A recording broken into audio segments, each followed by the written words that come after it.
जय हिंद बच्चों। Welcome to Bharatvarsh classes. कैसे हैं आप सभी? आशा करता हूँ आप सभी अच्छे होंगे, स्वस्थ होंगे और एक शानदार तरीके से अपनी पढ़ाई को भी कर रहे होंगे। तो हमने पिछले वीडियो में बेसिक और अभिकृत अभिधारणाओं पर चर्चा की थी। अब हम पढ़ेंगे प्रश्नावली 5.1। बेसिकली प्रश्नावली 5.1 अभिकृत व अभिधारणाओं पर संबंधित है। पहले तो आप सभी बताइए कि कितने लोग अभिकृत और अभिधारणाओं के बारे में रिवीजन करके आए। मैंने पिछले वीडियो में आप सभी को एकदम अच्छे से अभिकृत और अभिधारणाओं के बारे में पढ़ाया था और समझाया भी था। तो इसमें अभिकृत और अभिधारणाओं को कई जगह में प्रयोग होगा, तो उसे आप लोग रिवीजन करके ही देखिएगा। ठीक है, पहला प्रश्न लगाइए। पहला प्रश्न दे रखा है, निम्नलिखित कथनों में से कौन कौन कथन सत्य है और कौन कौन कथन असत्य है। अपने उत्तर के लिए कारण भी दीजिए। अब कारण दे रहा है तो कारण में हम क्या करेंगे? अभिगृहित का यहाँ पे प्रयोग करेंगे। अभिगृहित का प्रयोग करेंगे। पहला दे रखा है, दूसरे में कितने प्रश्न? दूसरे में 5 प्रश्न दिए हुए हैं। हम यहाँ पे लिख लेते हैं 2, 3, 4 और 5 प्रश्न दिए हुए हैं। इसका पहला प्रश्न दिया हुआ है कि एक बिंदु से केवल एक ही रेखा खींची जा सकती है। मान लीजिए यह एक बिंदु है ओ। अब हम इस बिंदु से क्या केवल एक ही रेखा खींच सकते हैं? नहीं, एक बिंदु से हम अनेक रेखाएं खींच सकते हैं, या फिर बोल दे कि हम लोग एक बिंदु से अनगिनत रेखा खींच सकते हैं। तो यह कथन तो हो गया असत्य। अब इसे प्रूव कैसे करेंगे? यहाँ लिखेंगे असत्य और इसका कुछ नाम दे देंगे। जिस इसका नाम दे दिया हमने आकृति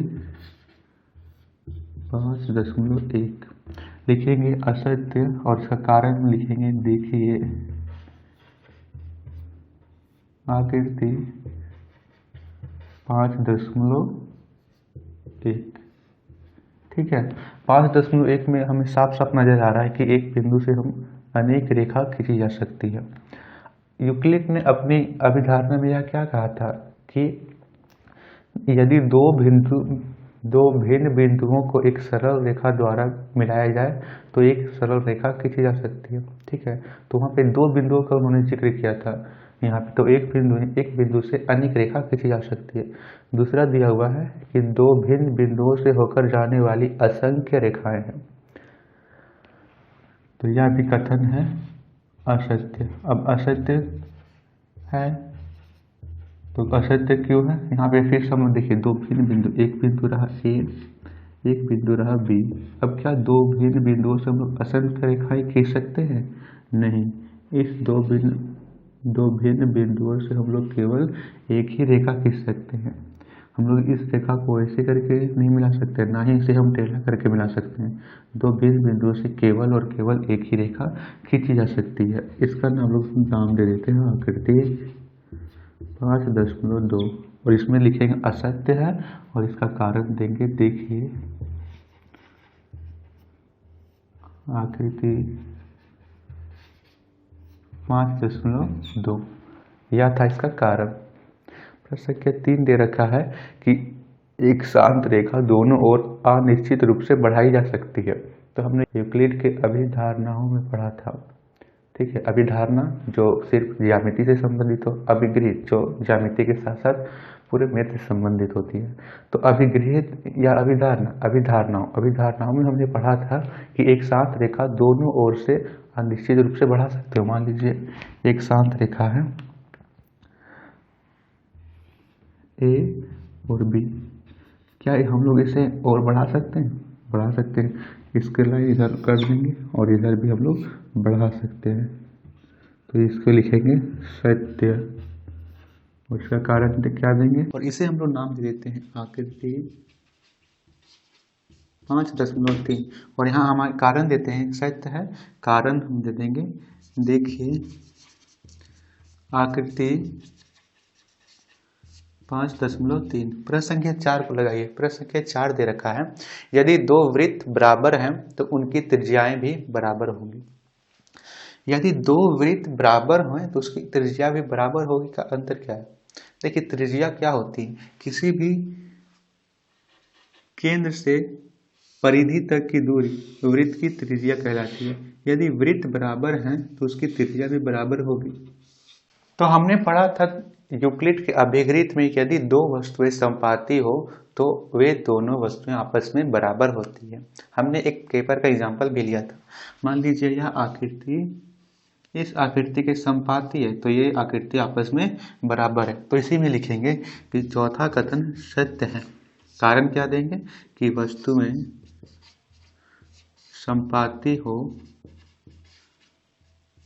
तो वे आपस में बराबर होती है, आपस में बराबर होती है।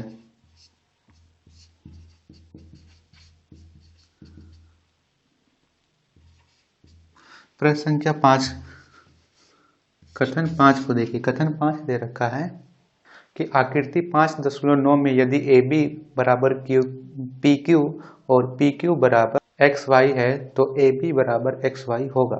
देखिए आकृति जो दे रखा है उसमें 3 रेखा है, एक ये रेखा, एक ये रेखा और एक ये रेखा है। रेखा 1 का नाम है PQ, रेखा 1 का नाम है AB, रेखा B का नाम है PQ और इसका नाम है AB, इसका नाम है PQ, इसका नाम है XY। कह रखा है कि यदि AB बराबर PQ हो और PQ बराबर XY हो तो AB बराबर XY होगा, AB XY के बराबर होगा। हमने यूक्लिड के अभिगृहित में पढ़ा था कि यदि दो वस्तुएं एक ही वस्तु के बराबर हो तो वे दोनों वस्तुएं भी आपस में बराबर होती हैं। देखिए मैंने एक एग्जाम्पल लिया कि आपका एक मित्र है, उसके पास एक पेपर है, आपके एक अन्य मित्र है, उसके पास भी एक पेपर है और आपके पास भी एक पेपर है।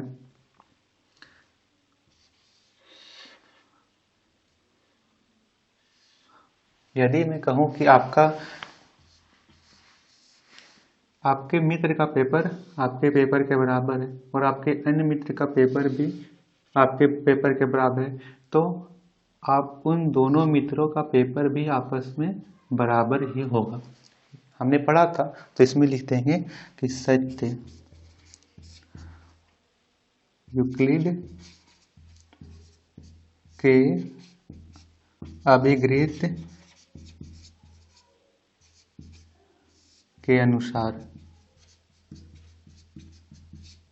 अब यूक्लिड का अभिगृहित क्या था उसे आप लोग लिखिए कि यदि दो वस्तुएं किसी एक वस्तु के बराबर हो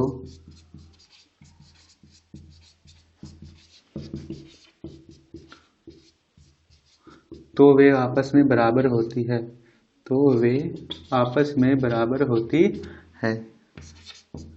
इसे आप लोगों को इसे लिख देना है। और यह था प्रश्न संख्या 1। प्रश्न संख्या 1 के सभी प्रश्नों को हमने कर लिया। बढ़ते हैं प्रश्न संख्या 2। प्रश्न संख्या 2 को लगाइए।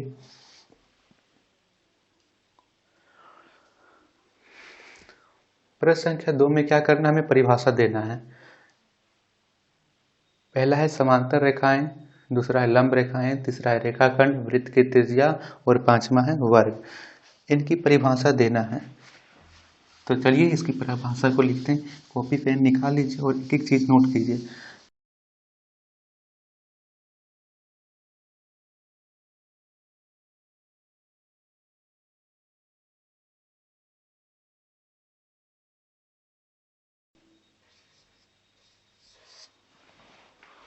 कुल कितने दे रखे हैं? कुल हमें 5 पद दे रखे हैं और 5 पदों की परिभाषा बतानी है। पहली है समांतर रेखा,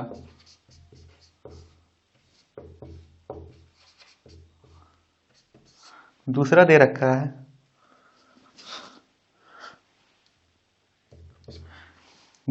रखा है लंब रेखाएं,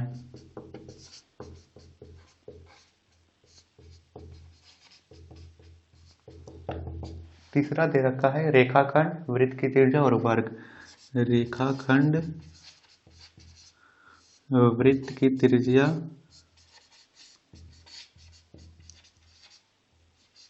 और पांचवा है वर्ग।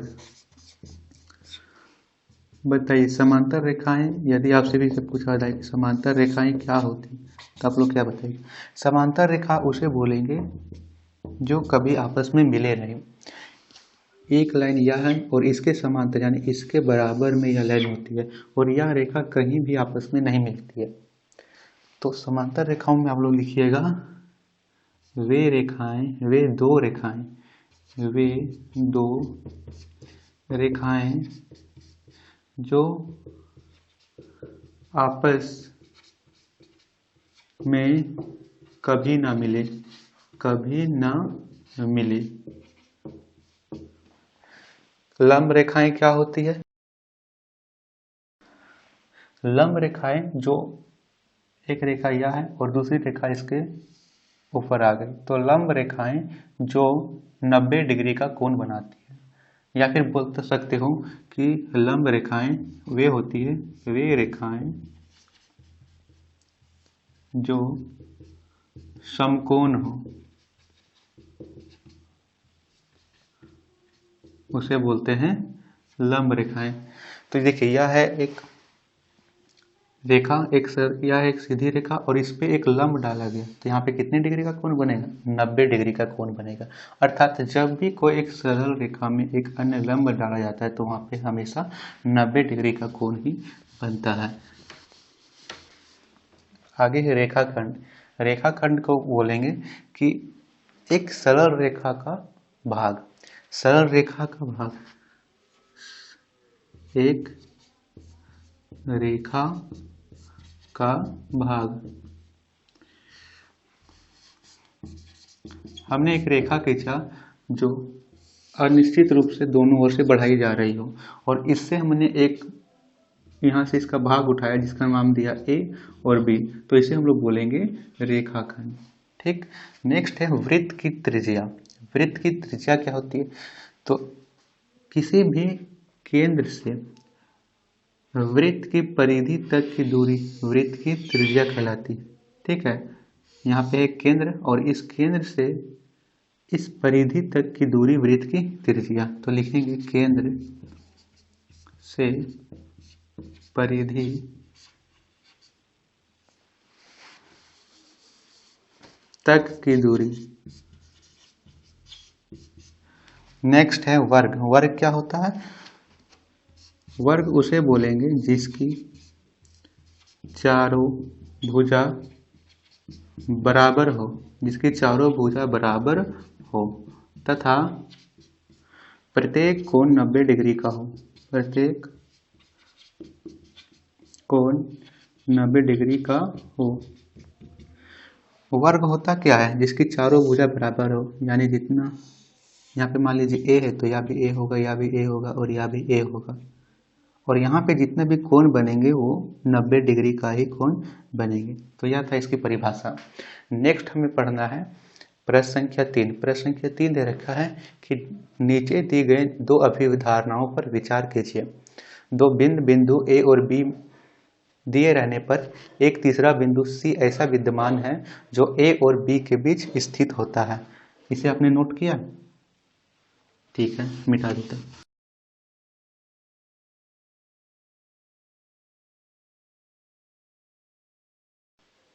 देखिए बच्चे, मैं आप सभी को यहाँ पे स्लाइड भी लगवा सकता था कि स्लाइड में परिभाषा लिख दिया, लेकिन मैंने ऐसा नहीं किया। क्यों? मैं साथ नहीं लिख रहा हूँ, मेरे साथ आप भी नोट करते जाओ। आपके साथ क्या होगा, इसमें और अच्छे से समझ में आएगा। जब आप किसी भी चीज़ को समझते हो और उसे लिखते भी हो तो उसकी जो समझ है वो अलग होती है। ठीक है, तो प्रश्न संख्या 3 को समझिए। प्रश्न संख्या 3 दे रखा है कि दो भिन्न बिंदुओं ए और बी रहने पर, दो भिन्न बिंदु ले लेते हैं ए और बी, दो भिन्न बिंदु हैं रहने पर एक तीसरा बिंदु सी ऐसा विद्यमान है जो ए और बी के बीच स्थित होता है। एक तीसरा बिंदु सी विद्यमान है जो ए और बी के बीच स्थित होता है। तो बीच में यहाँ पे ले लेते हैं सी है जो ए और बीच में स्थित है, और इसे हम लोग एक रेखा द्वारा मिला देंगे।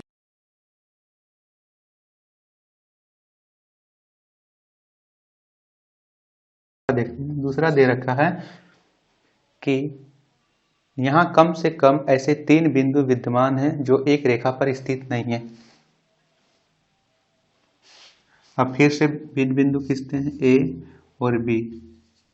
यह हो गया 2 बिंदु। इसे हम लोग मिला देंगे। अब यहाँ पे तीन ऐसे बिंदु हैं जो एक ही रेखा पर स्थित नहीं, एक रेखा और दो बिंदु हो गया, इसे यहाँ पे ले लेते हैं। तो दो रेखा यहाँ पे हो, तो यहाँ पे दो बिंदु हो गया और सी तीन बिंदु हो गया।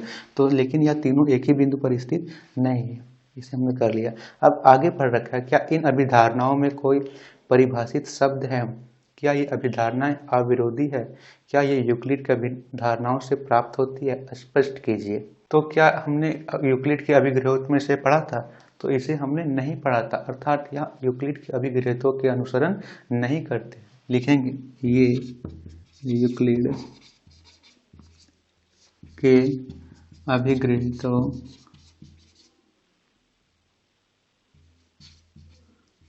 का अनुसरण नहीं करती, अनुसरण नहीं करते, अतः ये अविरोधी है। ठीक है,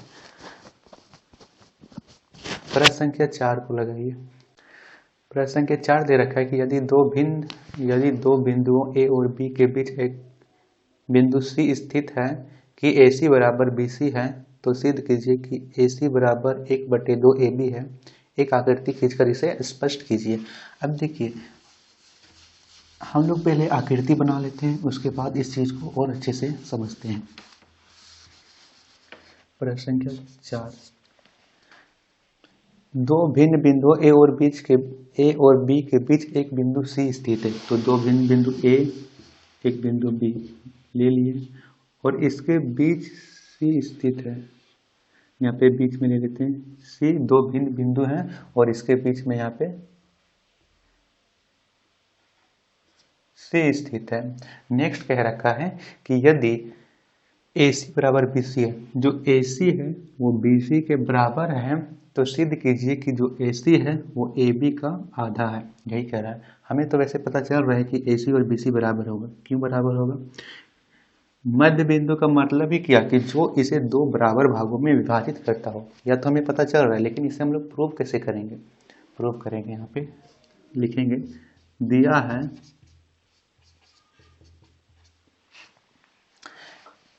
प्रश्न में क्या दिया हुआ है। देखिए प्रश्न में दिया हुआ है AC जो है वो BC के बराबर है, तो इसे लिख देंगे AC बराबर BC। अब क्या करते हैं, दोनों को AB और AB बनाते हैं, इसे भी AB बनाते हैं और इसे भी AB बनाते हैं। तो देखिए AC में क्या जोड़ें कि AB बन जाए, यहाँ तक दिया हुआ। अब इसमें क्या जोड़ें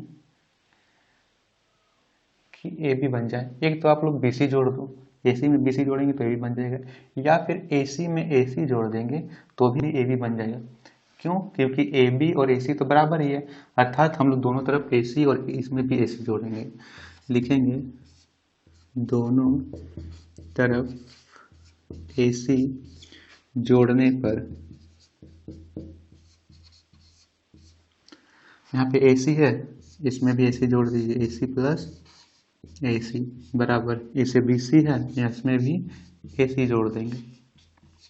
AC और AC कितना हो गया? 2AC बराबर BC और AC, यह रहा BC और AC, BC और AC मिलकर क्या हो गया? AB। तो AB लिख देंगे। AC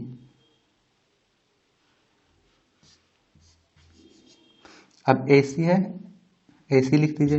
ये दो को इधर लेके जाइए, या है इसके साथ गुना में, इधर जाएगा तो बट्टे में, 1/2 AB। तो हमारा आ गया AC बराबर 1/2 AB।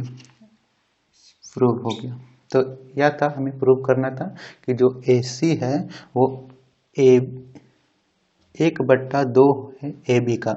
यह हमारा प्रूव हो गया। नेक्स्ट पढ़िए, नेक्स्ट दे रखा प्रश्न संख्या 5। प्रश्न संख्या 4 में C रेखाखंड AB का मध्य बिंदु है। सिद्ध कीजिए कि एक रेखाखंड का केवल एक ही मध्य बिंदु होता है।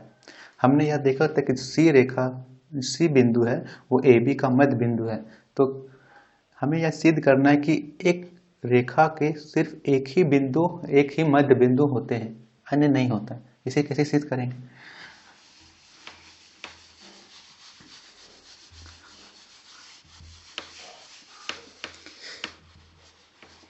लिखेंगे प्रश्न संख्या 5 में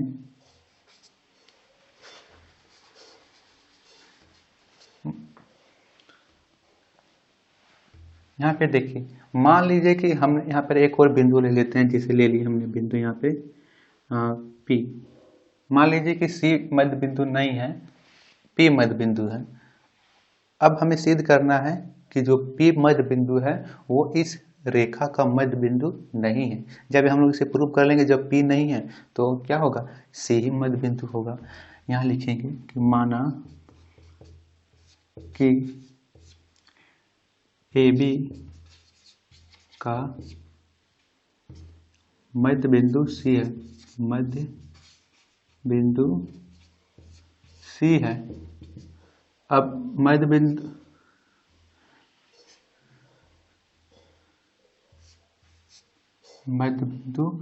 P है। अब देखिए, हमने पढ़ा था कि जब AC मध्य बिंदु होता था तो AC बराबर BC होता था, तो मध्य बिंदु को हमने P माना, तो AP बराबर PB लिख सकते हैं। हाँ, लिख सकते हैं। क्यों?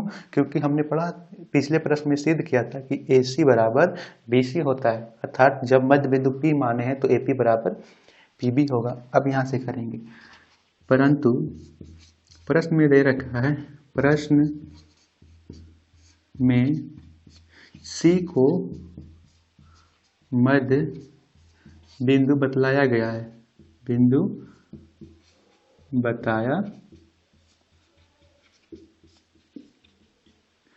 गया है। ठीक है, प्रश्न में C को मध्य बिंदु बतलाया गया है। अब क्या करेंगे, C को AC बराबर BC होगा, AC बराबर BC। इसे मान लेते हैं हम लोग 1 और इसे मान लेते हैं 2। अब क्या करेंगे, 2 में से 1 को घटाएंगे, लिखेंगे 2 घटा 1। यहाँ पे AC है, AC में AP को घटाएंगे, तो AC माइनस AP बराबर, यहाँ पे BC है, उसमें से हमें PB को घटाना है। अब बताइए, AC में AP को घटाएंगे तो क्या बचेगा, यहाँ पे AC है, इसमें से हम लोग AP हटा दिए तो सिर्फ PC ही तो बचा, तो यहाँ से हमारा बचेगा PC बराबर, अब यहाँ पे है BC में हमने PB को हटा दिया, BC इतना बड़ा, ये BC ये था, इससे हमने PB को हटा दिया, तो यहाँ से क्या बचेगा, यहाँ पे हम छोटे में से बड़ा घटा रहे हैं, तो यहाँ पे क्या बचेगा, माइनस का PC बचेगा, माइनस का PC। अब माइनस का PC क्यों बच रहा है, जब भी हम लोग छोटे में से बड़ा घटाते हैं तो हमेशा माइनस आता है। 2 में से 5 घटाएंगे तो क्या आएगा, माइनस का 3 आएगा। ठीक है, तो हमने छोटे में से बड़े को घटाया तो माइनस का PC आया। अब यहाँ पे PC, इसे इधर लेके आइए, माइनस का PC इधर आएगा तो प्लस का PC बराबर 0। PC कितना हो गया, 2, PC बराबर 0। अब 2 इधर है, गुना में इससे जाएगा तो होगा भागा में, PC बराबर 0/2। PC का मान कितना आया, 0, यानी PC की जो लेंथ आई वो 0 सेंटीमीटर आई। 0 का मतलब क्या हुआ, 0 का मतलब हुआ कि जो PC है, जो P है और बिंदु C है, इन दोनों बिंदु एक ही जगह स्थित है, क्या कह रखा है। तो हम लोग यहाँ से लिख देंगे, अतः AB रेखा का एक ही मध्य बिंदु है। इसे हम लोग यहाँ से लिख देंगे। यहाँ तक नजर आ रहा है। देखिए, मैंने यहाँ लिखा है, अतः AB रेखा के एक ही मध्य बिंदु है। इसे आप लोग यहाँ पे नोट कर लीजिएगा, मैंने इतनी थोड़ा सा लिखा है। प्रश्न संख्या 6 को लगाइए। प्रश्न संख्या 6 दे रखा है कि आकृति 5.1 में यदि AC बराबर BD हो तो सिद्ध कीजिए AB बराबर CD है।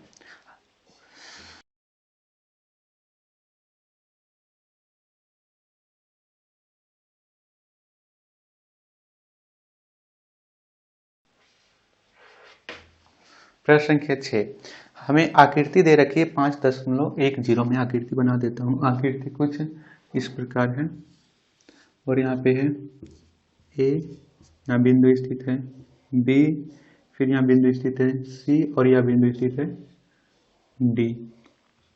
अब प्रश्न में दे रखा है कि यदि AC बराबर BD है, जो AC की लंबाई है वो BD की लंबाई के बराबर है, तो सिद्ध कीजिए कि AB बराबर CD है, यानी AB की लंबाई और CD की लंबाई दोनों बराबर है। ये हमें सिद्ध करना है। देखिए अब जो प्रश्न में दिया हुआ उसे लिखेंगे दिया है ए सी बराबर बी डी दिया हुआ है। अब देखिए ए सी कैसे मिला होगा, यदि हम लोग ए बी और बी सी इन दोनों को मिलाए होंगे तभी तो ए सी बना होगा। तो यहाँ लिखेंगे ए सी को A B plus B C बराबर बी सी कैसे बी डी था, ए सी बराबर बी डी। ठीक है, प्रश्न में यही दे रखा है। हाँ ए सी बराबर बी डी, तो यहाँ पे बी डी कैसे बना होगा, बी से डी यानी बी से डी तक की दूरी B C plus C D को मिलाकर ही होगी। तो B C plus C D. अब यहाँ देखिए बी सी से बी सी कट गया तो ए बी बराबर सी डी। यहाँ से प्रूव हो गया कि यदि ए सी बराबर बी डी है तो ए सी ए बी और सी डी की दूरी भी बराबर होगी। यह था प्रश्न संख्या 6। प्रश्न संख्या 7 को लगाइए। प्रश्न संख्या 7 दे रखा है यूक्लिड के अभिगृहितों की सूची में दिया हुआ है अभिगृहित 5 एक सर्वव्यापी सत्य क्यों माना जाता है। अब यहाँ पे देखिए यह अभिधारणा से संबंधित नहीं है, अभिगृहित से संबंधित, और अभिगृहित सार्वभौमिक सत्य होता था। हमने कई बार इस चीज को पढ़ा है। अभिधारणा तो सिर्फ ज्यामिति में प्रयोग होता है लेकिन अभिगृहित हर जगह प्रयोग होता है। तो अभिगृहित क्या हो, अभिगृहित 5 देखिए, अभिगृहित 5 कह रखा है कि जो पूर्ण है वो अपने भाग का, जो पूर्ण है अपने भाग से बड़ा होता है। हमने इसे एक मार्कर के एग्जांपल से समझाते हैं, फिर से समझिए। यह जो मार्कर है अपने आप में पूर्ण है, इसका हम एक भाग ले लेते हैं, यह एक भाग ले लेते हैं, पूर्ण हुआ और इसका एक भाग ले लिया। अब बताइए जो पूर्ण है वो अपने भाग से बड़ा या छोटा है, तो यह हमेशा अपने भाग से बड़ा होगा। ठीक, देखिए यहाँ से नजर तो आ रहा है, प्रैक्टिकल देखिए, जो पूर्ण है वो अपने भाग से बड़ा है, यह चीजें समझ में आ रही है। तो यहाँ पे हम लिखेंगे प्रश्न संख्या 7 में कि विश्व के किसी भी भाग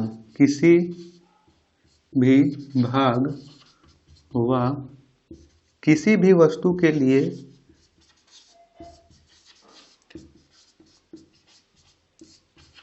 यह सत्य होता है, यह सत्य होता है, इसलिए यह सार्वभौमिक सत्य है, इसलिए यह सार्वभौमिक सत्य है।